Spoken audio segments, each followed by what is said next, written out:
three, four. You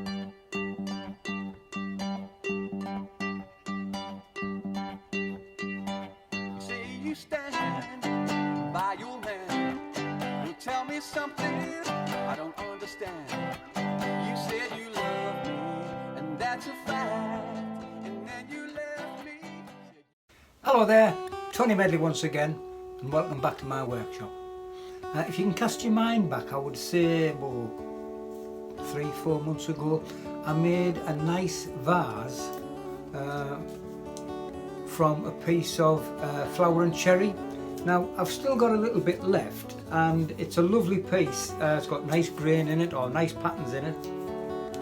So the only thing I can think of is something what the beginners can put the mind to making.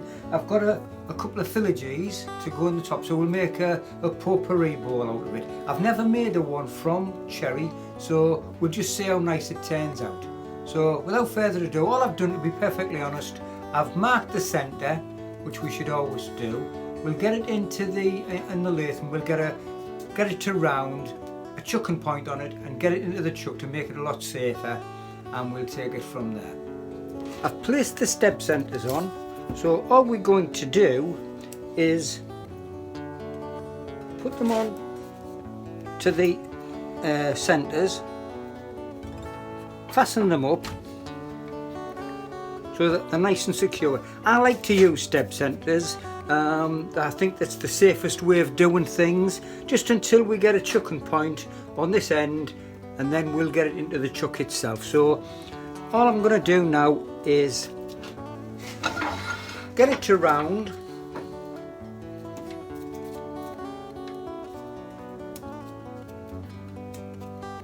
just turn that round a little bit.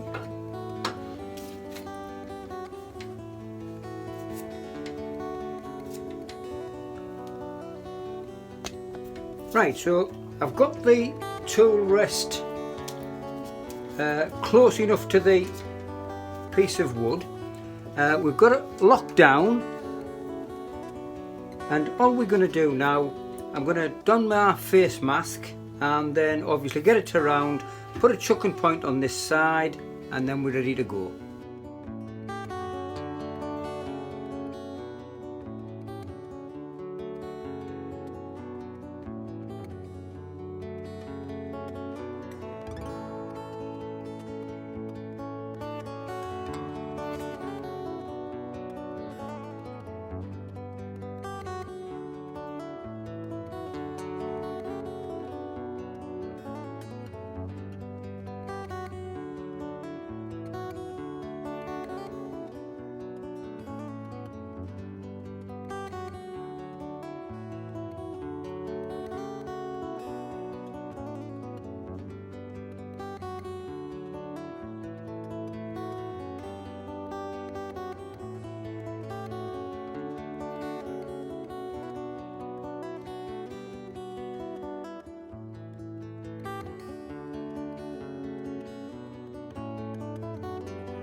It round, and I've put the step centre back onto it just for a bit of added security, lock it down, and then obviously all we're going to do now is curve it round. Then we're going to put the filigree onto the side there, mark it out, and then hollow it out, and then obviously we'll place some potpourri into it.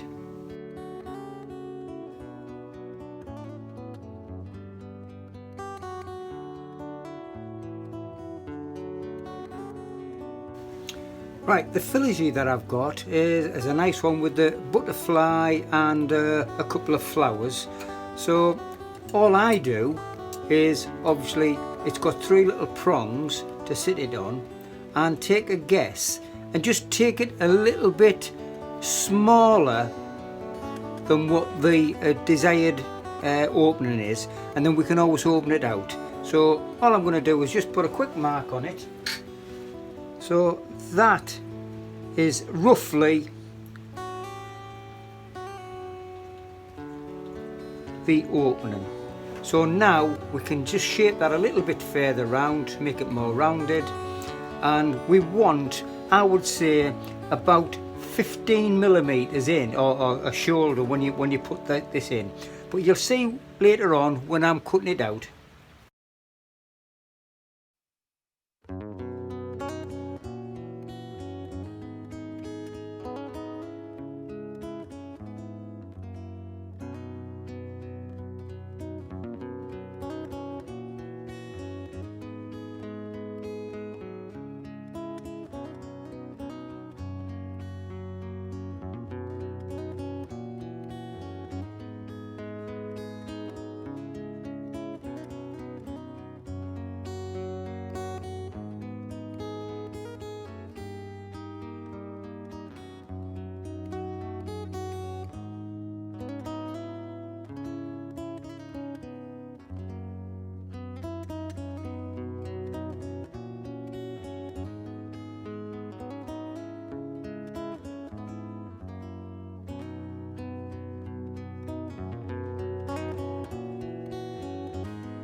All I'm going to do, these 2 marks, is I'm going to put a little shelf, so that what we can do is just hold the filage up against it, or the filage, and then obviously we'll get it to the right size. But just take a little bit at a time, because you can always take it off but you can't add it on.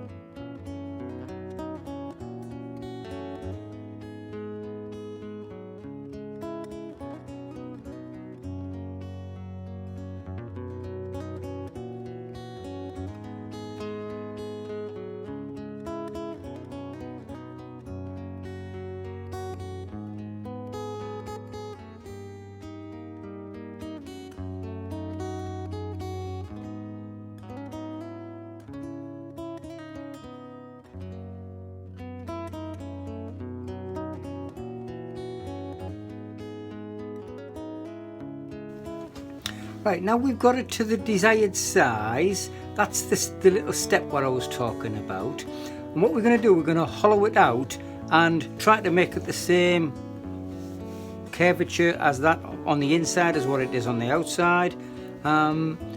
What I prefer to do is use a hollowing tool, and I have an 8mm one and a 6mm one.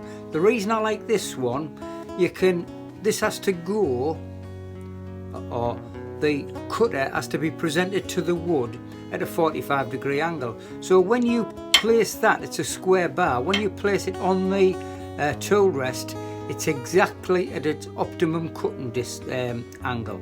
So that's why I prefer this one. It's a nice little cutter, and I'm sure you won't go wrong if you purchase one. Right, so as I said, get that at the right height, and you just want to be either on centre or just a couple of millimetres above. And what we're going to do, we're going to hollow it out to that recess that we've made on it.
Well, that's another one done. As you can see, this flower and cherry, it is quite attractive if you like lots of grain, but it's the colours what I'm not so fussed on. But it's okay, don't get me wrong. Got the logo in, got the bottom all scraped off, sanded and polished. It's so important. There's a lot of people pick them up and they look and you think, it hasn't been finished off on the bottom. You spent all the time on the top, just a couple of 5 minutes, 10 minutes. The top, I like to leave it just slightly slack so that it's easy to come off. I've had them before where once you take them into the house and they shrink slightly, that these fuse themselves on, and it's such a pain to get them off, and then they won't fit back. So just a little bit slacker. That's how I find it. As promised, that's the one with the butterfly and the 3 flowers. So all in all, a very enjoyable project. So thanks for watching and taking the time to watch how I did it. I'm not saying it's right, I'm not saying it's wrong. What I tend to find is I always do it in a safe manner, but if you want to do it a different way, little variations, which whatever suits your turning, and as long as you keep safe, that's all that matters. These are just ideas, what you know. And the good thing about that one is for the newbies who's just starting out on their turning career, they can manage that no bother whatsoever. Anyway, thanks for watching. If you haven't already, please subscribe, and I will catch up with you on the next video. What I must ask, I'm asking everybody a favour. I'd love you to share this, like it, share it on your own Facebook page, because my subscribers seem to have stalled at, I don't know, 13 or 1400, and I have got a lot to give. I'm not saying I'm perfect, but all I'm saying is that I have a lot of good ideas, and I always work in a safe manner. Thanks for watching now. Catch up with you on the next video. Bye for now. Bye.